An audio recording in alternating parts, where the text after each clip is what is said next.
friends, and welcome to T. Thomas Fortune Cultural Center. My name is Gilda Rogers, and I'm the interim chair of the T. Thomas Fortune Foundation. I'd like to welcome you to Reimagining the Police. We have a great lineup of panelists for you this evening to engage into some real important discussion. And to get this started, I want to introduce you to the moderator for this evening, whose name is Candice Kelly. She's a Renaissance woman. Candace is a broadcast journalist. Candace is a professor of communication law at Rowan University. Candace is an entrepreneur. She's the founder of Curl Prep Hair Solutions that's sold in Whole Foods. And she's a playwright. And she's my friend. And we've been sister friends for like 25 years, and I'm so proud that she could be here because she's also part of the T. Thomas Fortune Foundation as a board member. So, Candace, I'd like to bring you to the podium now. Thank you, Gilda. So good to be here at the T. Thomas Fortune.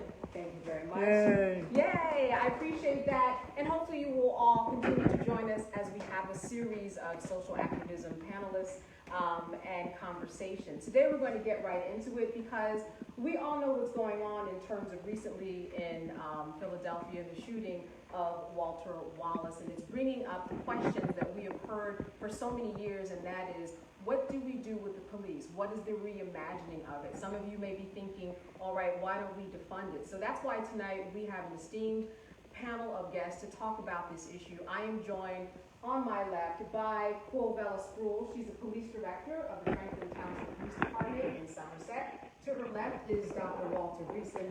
He's the Dean Emeritus of Monmouth University. And to his left, Sergeant Kaan Williams of the Neptune Township Police. And at the end, Reverend Nicole. Always good to have a Reverend on hand. She's with the African Methodist Episcopal Zion Church. She's also a community activist, and she has been on the ground protesting. So thank you all for being with us today. All the questions that I asked you today, as I told you before, jump in. People want to know what is going on with the police, and I know that you have the answers. And I also want to ask our Facebook friends to make sure that you send questions as we will funnel them to our panel here. I first want to start off with you, Quovella. What do you think the situation is in terms of the police and what's going on with them in terms of what needs to be changed? You've been on the ground, you help in the training of police officers too. What are they doing wrong, if I can put it that way? Especially when we talk about what's going on in Philadelphia and so many other situations. So a lot of what happens in police training is that the police are being trained as the warrior and no longer the guardian. We were taught to protect and serve, and somewhere along there there's a war, the war on crime, the war on drugs, those words being used, it sets the tone for training. It sets the tone for police work. When you go out, we want guardians. We want people who want to relate to citizens, who want to communicate, who want to understand what's going on and are able to interpret situations versus react first. So, in policing, you're taught to control the situation. And sometimes in the training that I do, I tell the officers, it's okay for things to be quiet. It's okay to listen to residents.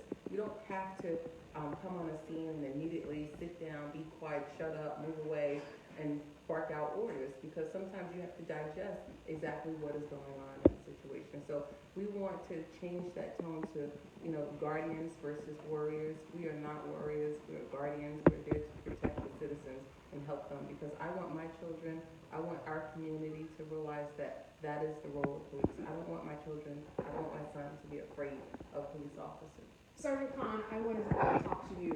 In terms of just being on the ground, I know that you are from Asbury Park, and you said that that's helped quite a bit to be a part of the community. And before we get into this whole reimagining, I just want to hear from you about what you think it takes to make sure that there isn't this automatic barking when police come on the scene, because you have de-escalated, and we've talked about having a history with the city that you are from, and then policing there.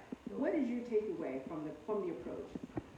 I think the biggest issue is that as police officers, we are taught a certain way of policing, and we get into this habit of demanding respect that we're not giving out. Like she said, we bark orders to people, and we demand that they respect us when sometimes we do not respect their wishes as well. I try to take the approach of, for the 12 hours that I'm on a shift, me and the 12 guys that I supervise, we are there to serve you. But regardless of what you need, regardless of the situation that we come in contact with, we are there as a service to you. Even if we have to place somebody under arrest for an unfortunate circumstance, we are there to serve that person who is under arrest, which means if only thing you have left is your dignity, we are going to make sure you keep that. We are not there to, it's not a me versus you thing. And I think you accomplish a lot of that by hiring individuals who are from the community. And when I say that, it's because I'm from Neptune, actually, Neptune Township, which is right next to Asbury Park.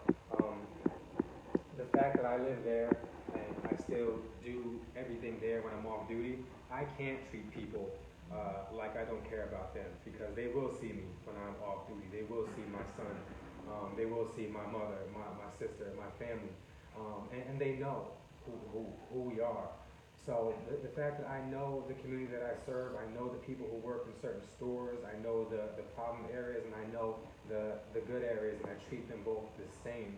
I think that comes a lot into having the respect, because you were born and raised there and you want to see the community do better as a whole. Yeah, when we talk about the police and the history of police out in Greason, we know that in terms of the police state and what it represents just historically, it comes from slave catching, it comes from the hierarchy that was built during that time. What are your thoughts about kind of the vestiges that have been left behind in terms of the police state that exists now and how it began? That's the hardest thing. When we have really compassionate professionals as we have here at the table who demonstrate that they want to connect to community, grounded in community, that deeper concept of where the abuses come from in terms of the ideas behind the training, the ideology of even the word police, that it is about control and authority and the way that states can license someone to apply violence against the citizens to direct them to a lawful end. All of those core assumptions come out of people who have property wanting to protect those against those who don't have property. And as the 19th century unfolded, the number one purpose, before there was ever a professional police force, was to organize local vigilante authority to control enslaved populations.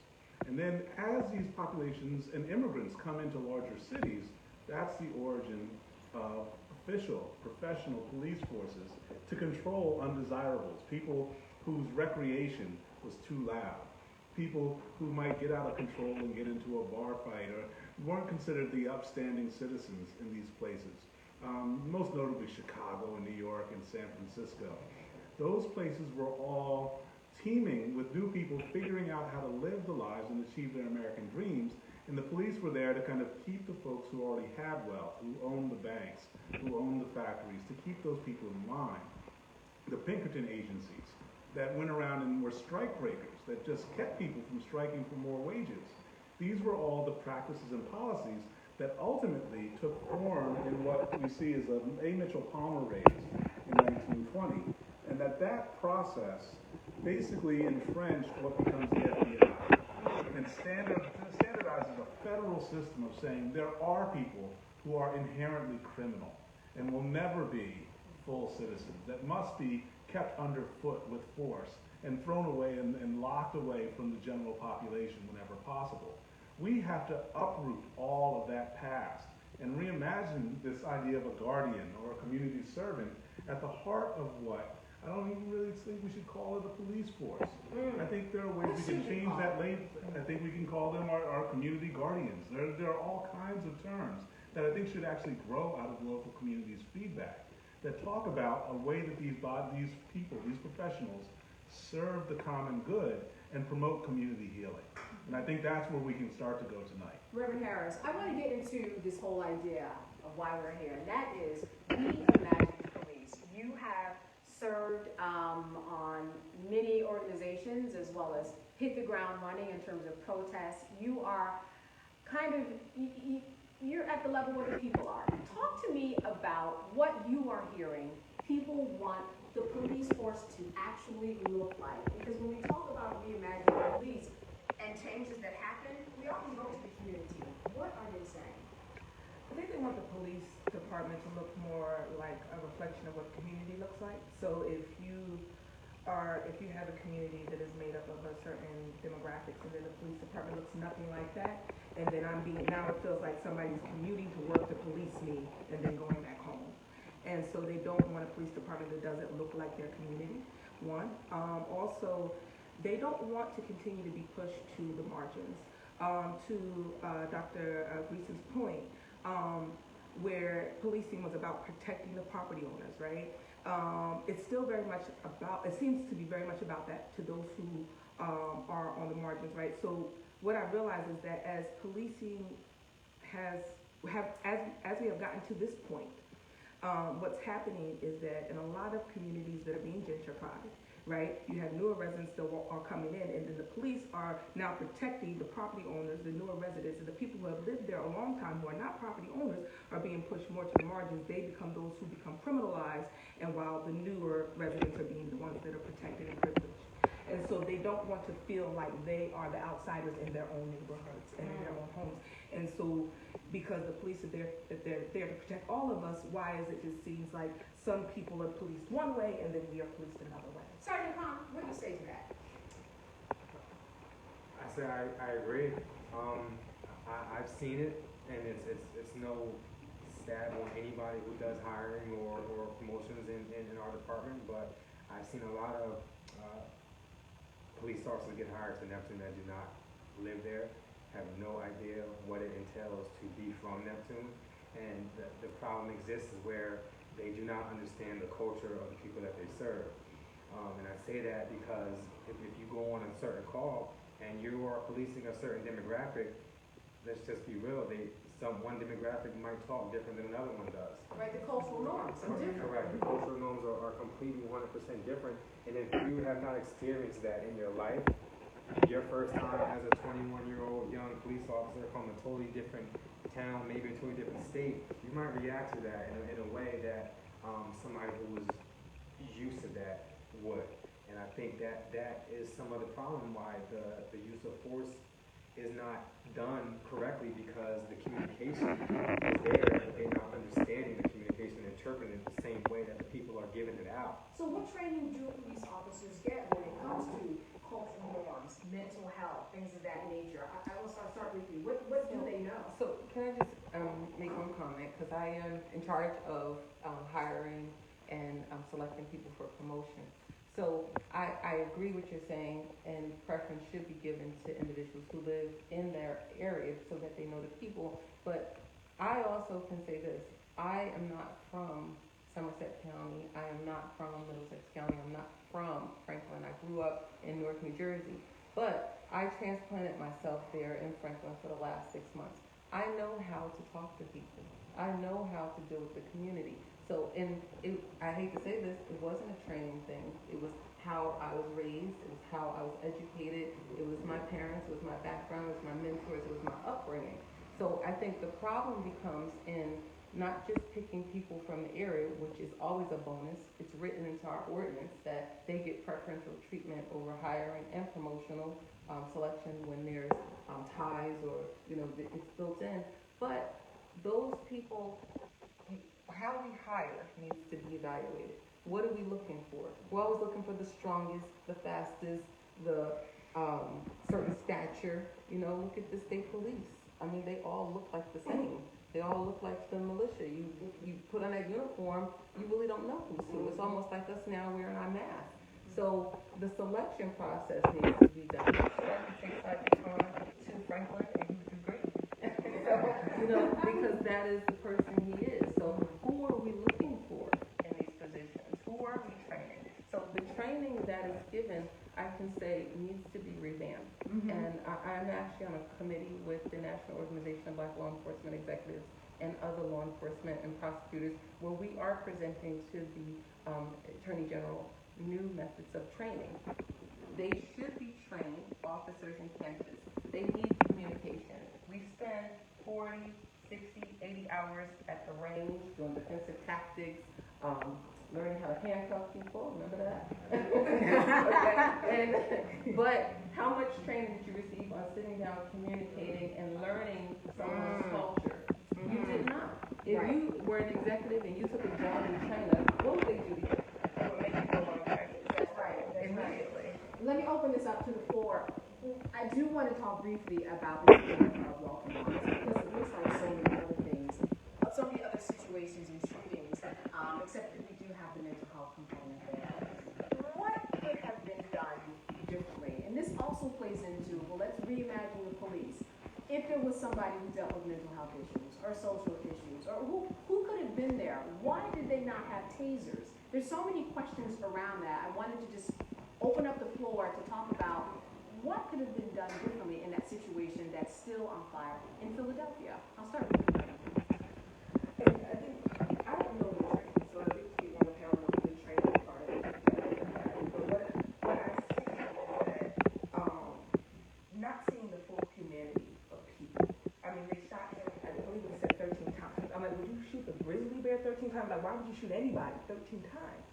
So it's like, I don't know what training is in place to help people to overcome that, where they're not seeing the person as, I don't know, as subhuman. Like, you don't see them fully, you don't see their full humanity. You don't.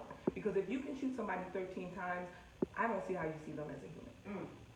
So this is really important for me. So my cousin was a captain of the police force in Ashford Park. My uncle retired from the Marlborough police force. My father worked his entire life in corrections. And so I was around law enforcement in the training and the process of how people manage folks who need help and can't necessarily go through life without presenting a threat to themselves or to others. I get that. And I just came from a use of force training briefing by the police in Marlborough. And what struck me was the situation where someone was running away, preventing someone from escaping, how escape is trained as a form of resistance. That's actively resisting is attempting to escape. And the general public doesn't understand that. They see someone running away as surrender, as compliance, as something and it's not read that way, it's not trained that way, at least in the briefing that I just got. And at the same scale, I think the bigger one that's blown up the last 6 months is this misreading of passive resistance. That when you don't give up your hands and immediately comply in a physical way for folks who are looking to arrest and say, we're going to diffuse the situation, take control. There's this other piece of managing passive resistance that's literally taught as a social justice strategy for how do people raise their voice in protest, is to stand and shout and say, I am waiting to be taken away and arrested. But then that is then a cue for the way the training is done under the AG's guidelines to then say, well, you're not complying, even though your resistance is passive. And there's just a gap there in the way that the officers see the situation and the way that the public is attempting to communicate. And that provokes these massive outbursts that we see across the country, where the people see the same videos, see the same things happening, but are seeing it in 2 entirely different ways. And that's the piece we need to work on. We need to find a way of reconciling the training so it's not a use of force situation to deal with passive resistance or with public protest. That has to be revised so that and I'm glad to hear the piece that you're talking with the AG about, because New Jersey is a place we can really make that progress. We can have that conversation that helps people raise their voice against injustice and places the officers in a role to support them and protect them and help their voice change the situation that they're upset about. Sergeant Kaan, so let's go to Neptune Township Police. Let's take away half your budget. Let's give it to other people. Let's give it to social services. Let's give it to people who can help with mental health. How does that sound to you? It depends. I really would have to look at how it was written out and how these monies are being distributed. I hear when people make the argument that they should be, that's all you hear. You don't hear why they're doing it or what the purpose of it is. Now, as far as having social workers ride with police officers, okay, or giving some of that money to social networks that would help in situations like the one in Philadelphia. There are still going to be situations where the police are going to have to come and use some type of force, regardless if they have a social worker with them or not. There are still going to be situations where somebody just does not want to talk to anybody, and there's still going to be out of control people that we have to deal with. Now, if you take some of the money away from the police officers that's already there, that's even less training. So that means that these situations, you're going to have police officers that are even less trained than they are now. And I understand that they want to put somebody who is well-versed in that. However, there are still going to be instances where police officers have to respond and they're going to have to use force. So I understand the argument. I will not sit here and negate the fact that a lot of money is spent on police and it doesn't go in the right place sometimes. However, at first glance or hearing it first, to me, it does not seem like it has been thought out thoroughly enough or all the way through.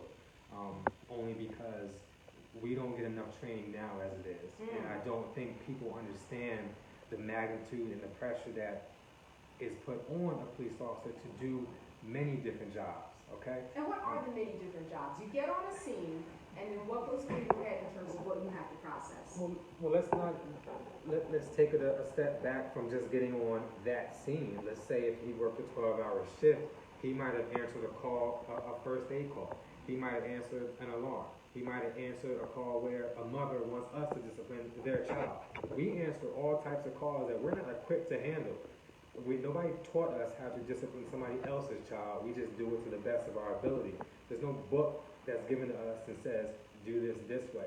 So then after 7 calls of things that we really don't want to answer in the first place, then you come to a call where now you have to make a split decision whether you use physical force against somebody or not. So it's very difficult. And there are plenty of calls that we defunding us. There's a lot of police officers that don't want to do certain tasks that you guys, I'm not going to say you guys, I apologize, that the community expects us to do. 911 is basically like a call for service for anything. My neighbor stole my garbage can. Call 911. You understand? So after all of that, then we have to come deal with the stuff that now, instead of worrying about being a guardian, now we're a warrior now. So it's difficult. For the simplicity of the taser, right? Okay. And everyone should have a taser, right? How do you leave? I thought that you, as a police officer, you are next. Had to have all of those things. That you had your gun, you had your taser, you had certain things. How in Philadelphia was there no taser? So on the back of that's the defunding question. Yes. And then you say every officer should have a taser. So to get body cams and tasers for a department of, I have approximately 60 patrol officers. I received a quote of, it's so ridiculous, I think I blanked it out, but it was over $1 million. Somewhere between $1.7 million to $3 million for 60 police officers. And that was not every officer having a taser. That was having about 12 tasers in the department that they would rotate per shift, because the max we would have is about 12 officers out at one time. So they're not cheap. They're not cheap. Millions and millions of dollars for body cams and tasers. So when you ask why didn't they have it, because of funding. And if the funding is not available and you reduce and you defund the police, what goes to the side? Gadgets and tools outside of weapons. Training, mandatory training. You can't send officers to do scenario-based training, facts training, which is firearm simulation training when they learn to shoot or not shoot or do something else, so that trainers and commanders can see how officers really act during situations, because those things cost money. It's money. Reverend Harris, I think you want to jump in. I kind of want to pose a question. I don't know if I'm understanding the question, but one, I want to ask about the things that you cannot train a person for.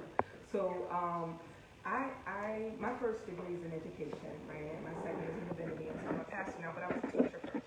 It took me 1 year to realize I could not teach middle school. I literally did it for 1 year, okay? And was like, this is not for me. And I do think that there are some things, and I could be wrong, but I do think there are some things that maybe are outside of training. I should not be a police officer, me, personally. I'm too shaky of a person.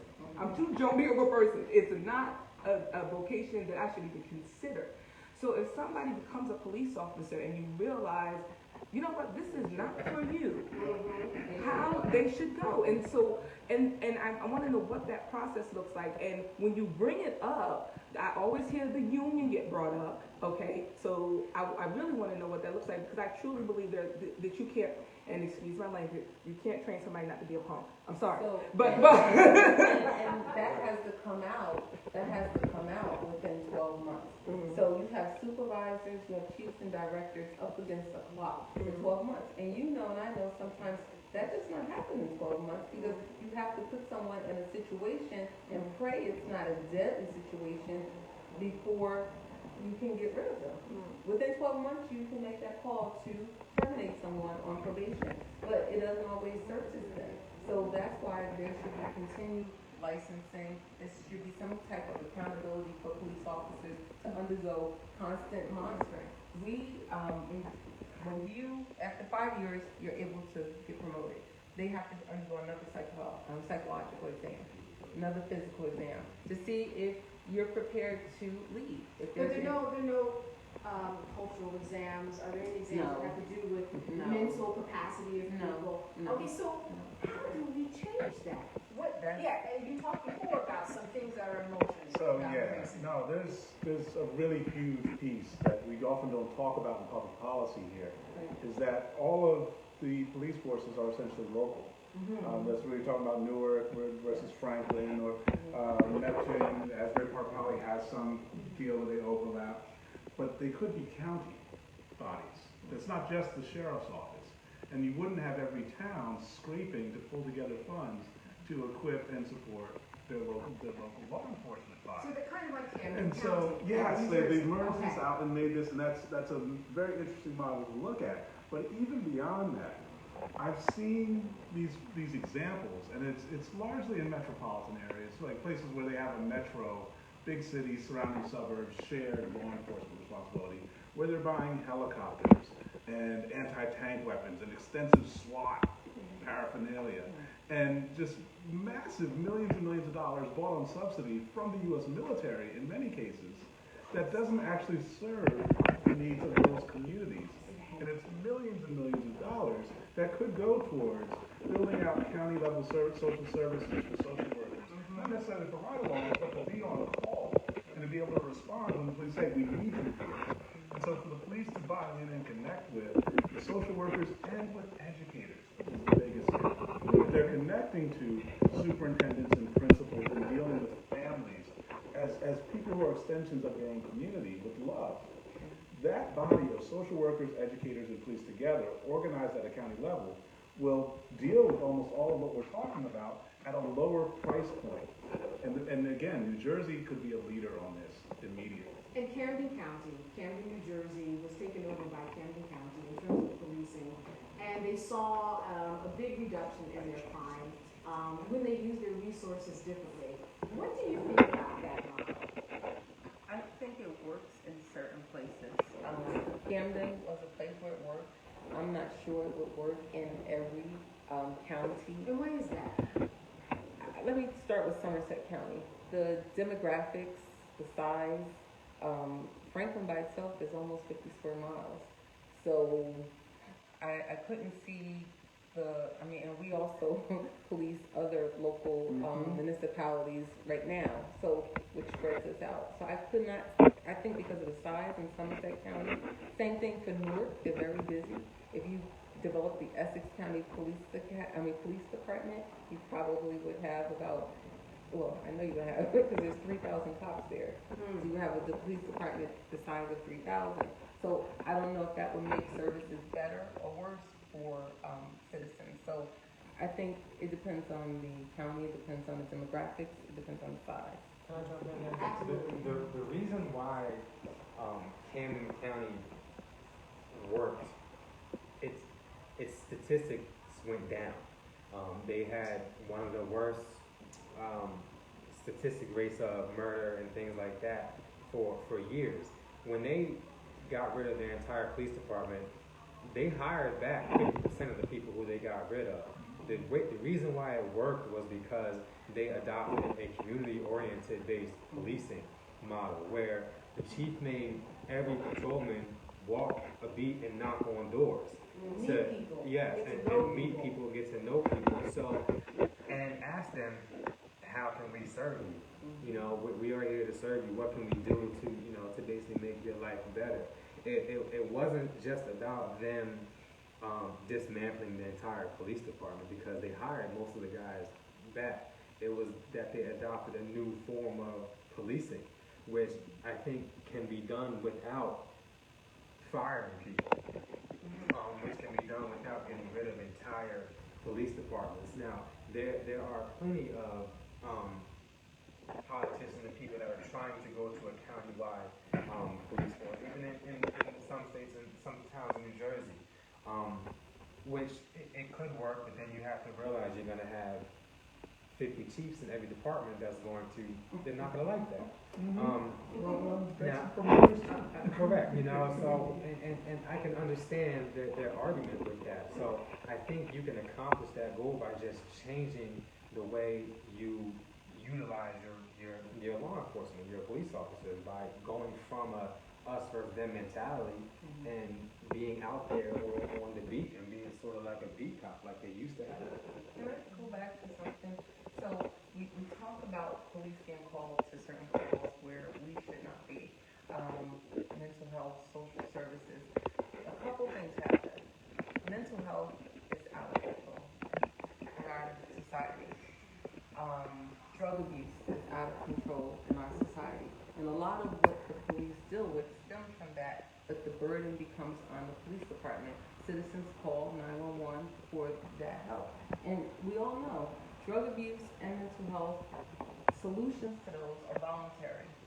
Mental health is a serious issue in our society. There's a stigma with that. I think more attention should be dealt with on the health end of it, where our society addresses it and gives resources to that so that people know you can get help. You know, you don't have to do certain things. You don't have to live this way. You don't have to fight your demons by yourself. People need help. So Sergeant Kaan, when you go on a call and someone does need mental assistance, there's never a conversation of, let me give you this help with this mental health resources as I leave, or is that not your responsibility? There is. I mean, there are resources that we have that we can utilize, but for the most part, it's just a crisis evaluation. So for the most part, it seems that our goal is to get into the hospital as fast as you can and have them evaluated by somebody from the hospital. Now, I mean, it depends on the officer as to how long it takes to talk to the person, and see what their problem is. But we have to realize that most of the time, it's not the person who's suffering from a mental episode who's calling us. It's somebody else. So when we get there, we already understand that we are not in a position to diagnose this person. So we will call somebody, a screener out to come see if this person needs to go to the hospital.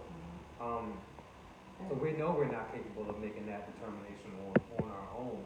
And majority of the time they'll go to the hospital just by, our words of persuasion, but sometimes they don't. Sometimes they Or won't. they come right back. The hospitals release them, Yes. and then they're right back. And we all know if they don't have the right type of insurance, they're going to go sooner than later. So, yes. So, because my thought with the defund of police, I looked at it as reallocating funds to departments that needed them, and so I had an experience once when I was at the hospital with a family member, and there were 3 police officers there with a young lady who, I'm from Asbury Park. She everybody knows that she has these episodes all the time. And it was 3 police officers in there with her at the hospital. And I kept thinking to myself, couldn't that time be better spent? I mean, like they're gonna sit in here with her. Now, this is just me thinking, because, and I'm like, well, if she had the services she needed, wouldn't that help them to not have to sit in here with her for hours?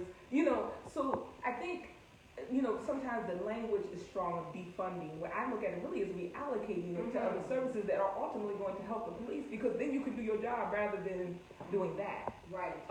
So I don't know if that's, I don't know. I think that's how I'm looking at it. And then also I want to quote one of the community organizers in Asbury Park. We're presently dealing with the issue of there was a young man who was killed by a police officer in Asbury Park. And so we've been talking in our city about reform that we need there. And one thing that Jennifer Lewinsky, community organizer, said at a recent demonstration we had is that police officers don't need to show up at the scariest moments in our lives with guns pointed at us. So if somebody's already dealing with anxiety, 3 people pointing a gun at them is not helping the situation. But I understand that, you know, they might have been trained and you have to protect yourself or whatever the case may be. But isn't there a different way to deal with this situation? I would want a mental health staff person on the police department that could have showed up and dealt with that situation differently, because watching the video of Hassan's murder was me watching somebody with a mental health crisis with guns pointed at him. Right, right.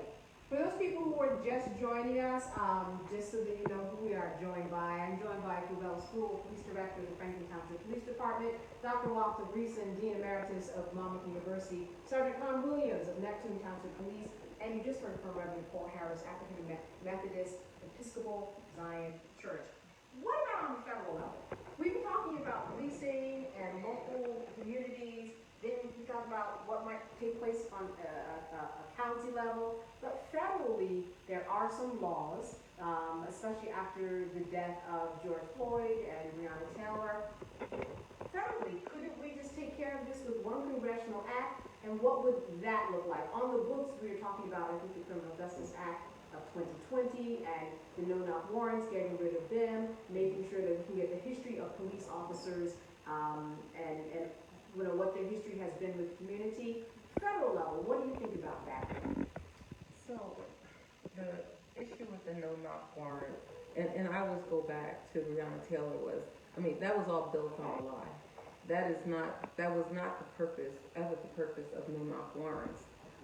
The no-knock warrants came out of, you know, officers being able to knock and force entry, like, you know, for their safety, for destruction of drugs or evidence and that type of thing. So that whole situation was built on a lie that the officers told, and that was criminal. The reasons why you would need a no-knock warrant, I mean, here for us anyway, when I worked in Essex County, was so strict that, you know, judges often said, no, you can't have a no-knock warrant. So it starts from the top with the judicial laws and rules as to why they issue that. Do they still need them?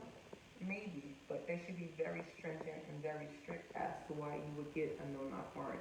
I mean, is it life or death if someone's flushing drugs down the toilet? No. Right. So federally, Sergeant Kaan, I mean, if there were some laws, it's kind of like the mask. If there was just a national effort to say, wear the mask, maybe something would happen. Federally, if there was a national effort to say, this is the law, so you don't all have to decide on your own, community by community, that would be helpful. I think it would. However, situations like that usually get left up to the states because nobody wants to touch it, because they wouldn't have necessarily the backing of the millions of law enforcement officers that are walking around in this country. As far as you did speak on no-knock warrants, if you're creative enough, I worked narcotics for 6 years in Neptune, and I was on loans to DEA for 2.5 of them. If you're creative enough, you can find ways to safely enter somebody's home without, first of all, smashing their door down. They have their purposes, absolutely, but however, if you think this guy is dangerous, if you've done your research and you've done a good investigation, you know where he's going, you know what his whereabouts are, so you can pick an opportunity to stop him when he's outside of his house. And you can ask him who's inside your house, and you can walk him back in the house in handcuffs and utilize a key to get in the door. Situations like that are reasons why judges are a little nervous to sign for no-knock warrants now, because there is a lot of uncertainty if the research isn't done the correct way. So can federal legislation be done which prohibits officers from doing certain things? Of course there can, but there already are.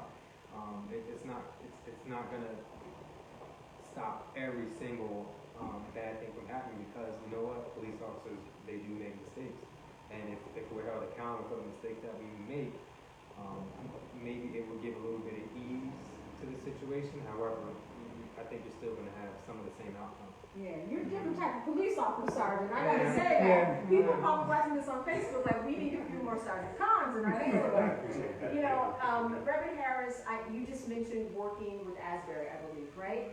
What would you tell our Facebook watchers who are writing a lot of questions about training? Some are saying more training, some are saying less training. In working with the local community, what are you doing in order to make change? Okay.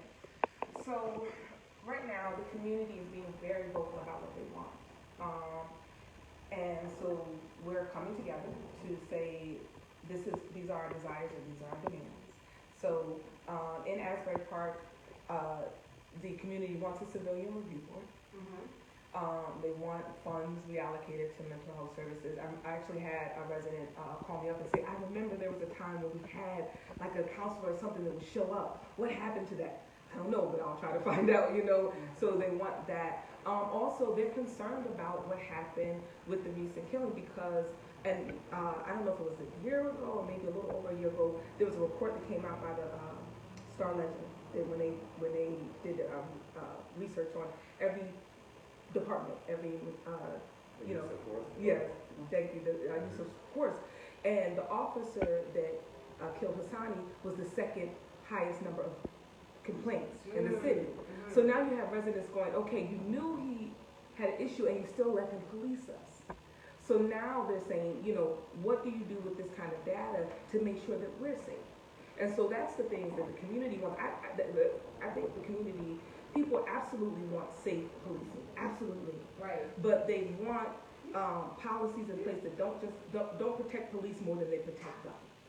And so now we have to look at policy. We've got to look at putting a review board in place, because you know, policing themselves doesn't sit well with the people. Right. And when we talk about reimagining the police, you've given some wonderful ways that you've come to the table to try to make change.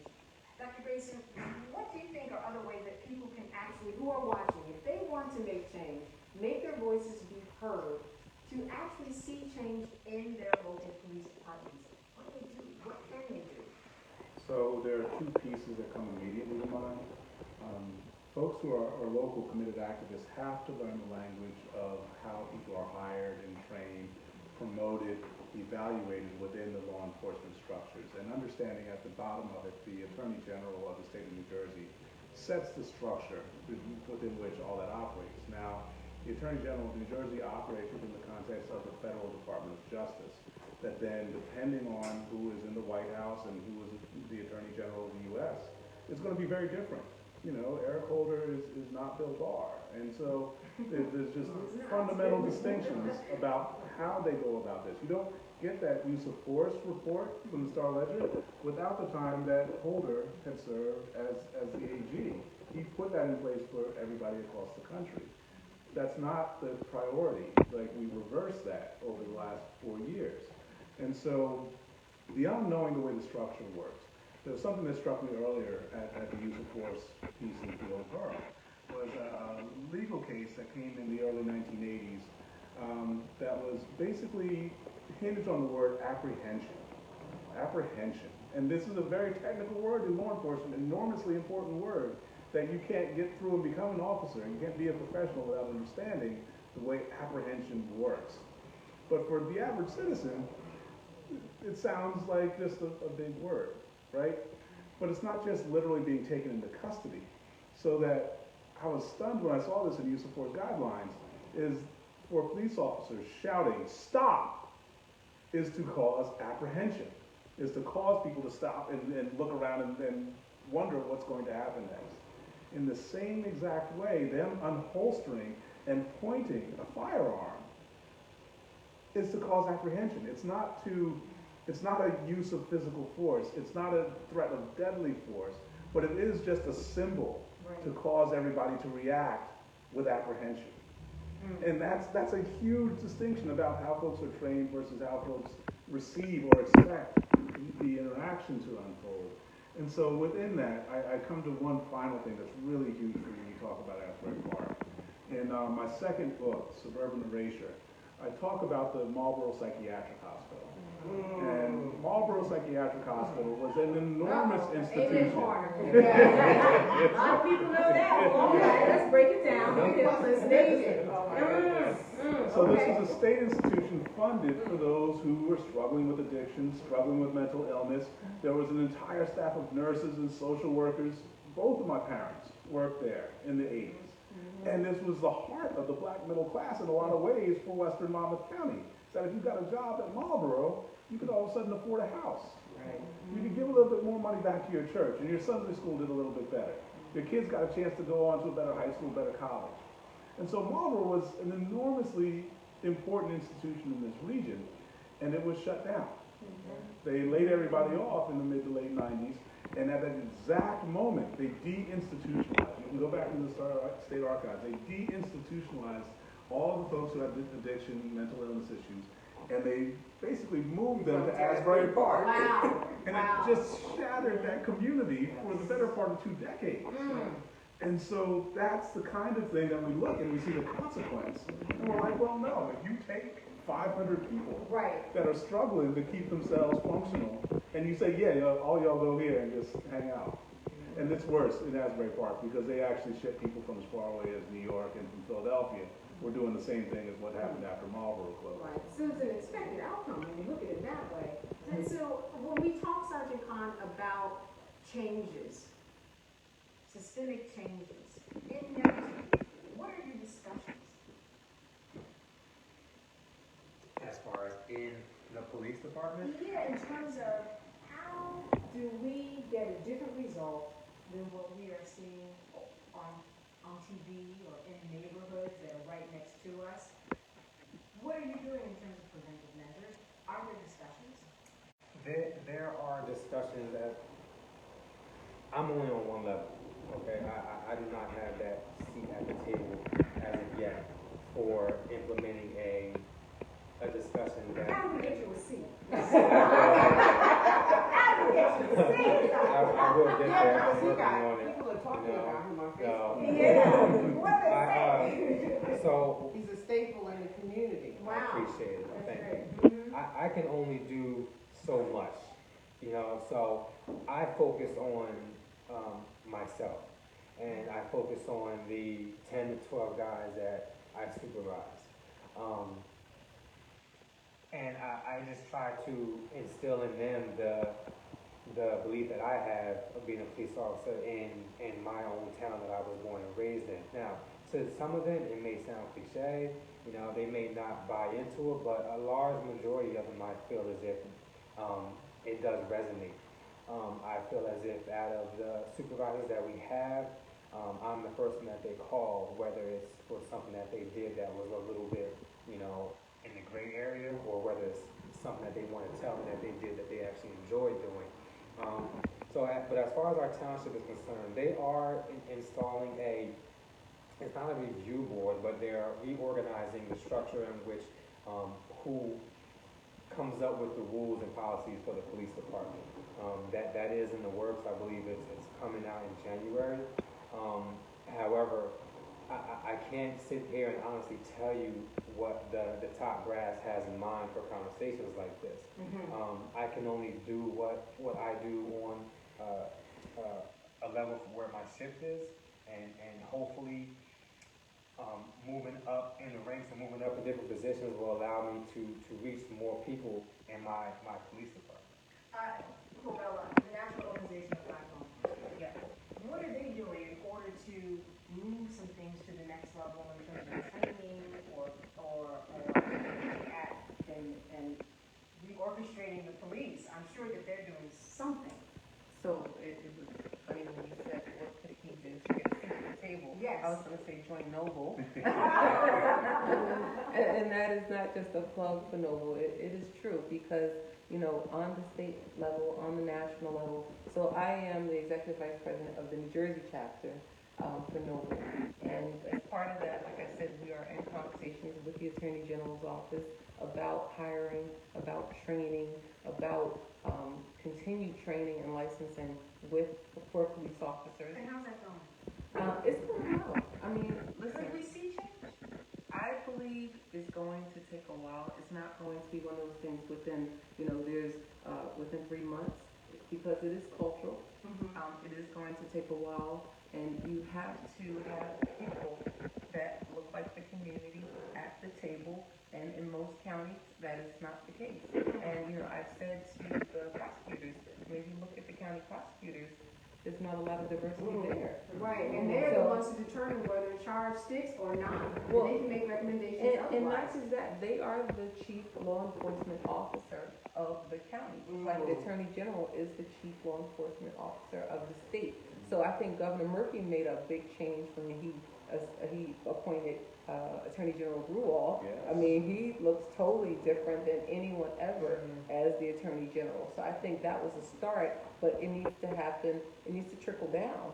And on a national level, I'm also National Financial Secretary for the National Noble. And guess what? We're doing the same thing. We're involved in voting. We're involved in trying to get more funding from DOJ and from the Bureau of Justice because, as you mentioned, when Holder, Loretta Lynch were in charge, guess what? There was funding for training. They did send us to collaborate with Arkansas, with Los Angeles, with Baltimore to talk about the issues and to help make changes around the nation. And they were interested in New Jersey. I don't say this just because we're from New Jersey. I think we're in New Jersey for a reason. New Jersey is not perfect, and I'm not saying that.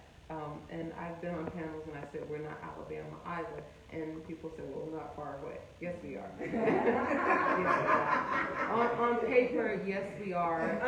And in my involvement, what I've seen being at the table, I'm not moving my family, my children to Alabama right now. Not right now. And or Florida for that matter. But I'm saying that to say we are leaders in a lot of things because they say no chokehold.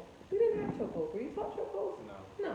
That does not exist in New Jersey. That is not a technique. And you would be going before a grand jury if you put someone in a chokehold and they died. So there are things in New Jersey. We are leaders. And who's to say there'd be a charge? I mean, the grand jury is a whole other topic. I've been there. Yeah, you've been there. I've been there. Right. And that's difficult in itself. It is.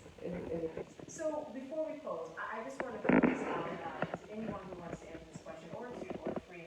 What do you think is going on with George Floyd and the Breonna Taylor that was the tipping point? Because we can go back decades to Abner Lima, and so many countless others, to the Ahmaud Arbery, to the George. There's so many.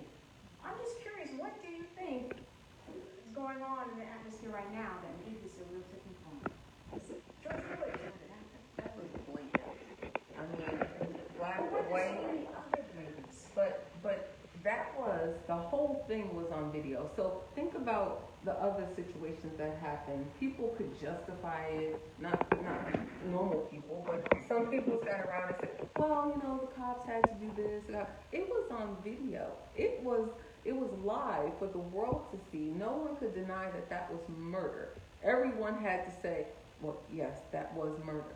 And I think it opened up like a sore, you know, for the nation that like enough is enough. Like now we're gonna do this and you're gonna do it in our face and you're gonna do it on video, regardless of how many body cams and cameras you knew were there, you didn't care. It was just blatant, and I think it just rose to a level where citizens had enough. And when we had protests in our community, I said to them, you know, this helps us too, because people like us, it helps us make it known to the community and to the lawmakers and to our governments that the citizens are not happy with what's going on, and we know what's going on, what needs to be done. You know what? Force a change. Before our final thoughts, Reverend Harris, we've talked and you said that when Trayvon Martin was killed, that left you just sitting in your chair for 3 hours. Talk to me just about that being a tipping point for you and where we are today. So that was a moment for me where kind of everything changed. I remember feeling that came over my body with that verdict. So let me say this. So I attend many demonstrations and protests, and I try to get a seat at the table where change can actually happen. With George Floyd, right, I was out there in Asbury Park demonstrating for George Floyd, but I could not help but think as I was out there, and I want justice for George Floyd, but I was thinking to myself, this feels a little bit hypocritical because I know the issues in Asbury Park. I know the people in Asbury Park who have been abused by police, killed by police. Like, we're out here for George Floyd, but James Manzo got killed here. Like, that happened here. And I think that I want us to all look within, as Officer Kaan said, you know, he looks at himself, right? It's easy. It's the whole plank inspect. You know, I'm a preacher, so the plank in your eye, the speck in their eye thing. Like, you're pointing all the way over there and going, see that George Floyd thing happened. But now we've got to look within at our own local departments and what's going on here. I really do believe that everybody, because I'm working on it in 2 states now. I'm working on police reform in New Jersey and in New York, because my church is in New York. And I'm realizing that governors and stuff like that, they're like giving directives that they want police reform to happen. You need to take a look at your own department, right? So I don't want what's happening right now to be like a knee-jerk reaction to George Floyd, because police reform probably needed to happen in your local department way before George Floyd. Right. So take a look within, because if we don't do this correctly, it's just going to stay the same. And I don't want that to happen. It's hard to tear anything down, especially from its foundation. And from the foundation, the history of how policing even came to be in this country is tainted right from the foundation. Right. So if we're going to address it, we're going to have to be in this for the long haul, period. And so I think, for me, you know, George Floyd, it was a straw for a lot of people. But for some of us, seeing him was us. Some of us went through post-traumatic stress disorder ourselves. That's what that was for some of us. Some people thought we were mad about George Floyd. No, I was mad about my cousin that got beat up last year. I was mad about when I got pulled over by the police officer, and I was scared. Right. So us seeing George Floyd we were having our own reactions to that from our personal experiences. And so I think timing also played into it, because we were in a pandemic and people had time to sit home and watch the video over and over again because we weren't getting up out. You know, so there's a whole lot of things that played into why it's happening right now. But I want us to take this moment and do the hard work of looking at our own local departments. Don't keep pointing your finger to every other department and every other state. No, look within, because you have some stuff going on. And I was going to end on that. What is your advice? You would say, look within, get to the table, and do something, because you can do that. Is it as simple as going to your local police and saying, hey, how can I be a part of change? Or what would you say someone was watching? I would say find those that are in the fight already. Okay. You see a good fight, get in it. Okay. Right? Yeah, because there's somebody that's doing the work, most likely, so get in it. I've learned some things here tonight that I'm like, oh, okay. You know, now I understand a little bit better. So continue to educate yourself on policies, on how things operate, and let's not talk about yourself. Let's get this stuff. Start with Kaan. Your advice for folks in terms of, let's take a look at Reimagining Police. How does that happen? I know you're doing it with you said you had 12 people you oversee. What else? Someone's watching. What can they do to see that you and the 12 and other people in your department can change? I would just say you have to be able to hold yourself accountable before you try to hold somebody else accountable. It's some of these things, some of these issues are only going to be changed if the person or persons are willing to change. And if if you're not willing to change your attitude or your biases towards certain things, then it's not going to change. Whether a policy tells you have to act a certain way or not, it's not going to change. So I would say to actually get some type of change, everybody has to look at every situation on a different. Look at this issue and don't let it play into your ideas about this issue. Be your own person and hold yourself accountable so that you can feel okay when you try to hold somebody else accountable for what they do. Dr. Greason, what's your advice for someone watching who wants to get involved to make change? My goodness, there's so much, and so take a small step is the first thing. But take one thing where you look at a website or a video, learn something that you haven't seen before, connect to the people that you've seen on the panel tonight. But I really want to point at what's happening in Monmouth County, and it's so hard for me because I see what our county commissioners and our prosecutor's office and our sheriff's office have done. They just built a new multi-million-dollar facility right around the corner from where I grew up. And the money goes into this kind of massive expansion of our law enforcement infrastructure, but it doesn't go into the kinds of initiatives that we're talking about here tonight. And the cost of it is not necessarily just what happens on the streets of Asbury Park at the public housing project and the protests. It's also what happens because we're not paying attention to the militias in New Jersey. We're not paying attention to the white nationalist organizations. The guy I went to school with built a multinational white nationalist network in Ocean County and was never held accountable, escaped to Russia. There are militias that operate within just blocks of where I live now. But there's no attention to shutting them down and making them held accountable for the threat they are to people like me and my family. And so that's my closing point, is that pay attention to the real threat. Pay attention and marshal a united community to stand up against the people who mean to harm us all. Well, people want to see change. They have their own imaginations running about what police forces could look like. What do you tell them in terms of how you can work with them and they can work with you? I say show up, get involved in community activities, go to your local council meetings, learn the issues, learn what is going on around you, because guess what?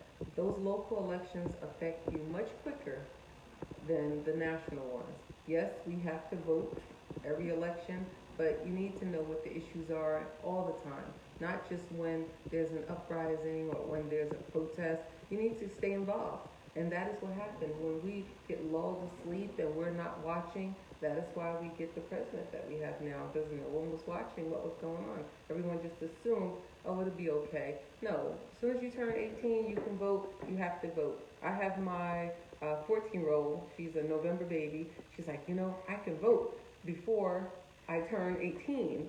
I read that. So she's already looking forward to vote. You have to vote, and young people have to realize your vote does count. It does matter. It really does. All right. Quovella Spruill, Police Director of Franklin Township Police Department, Somerset.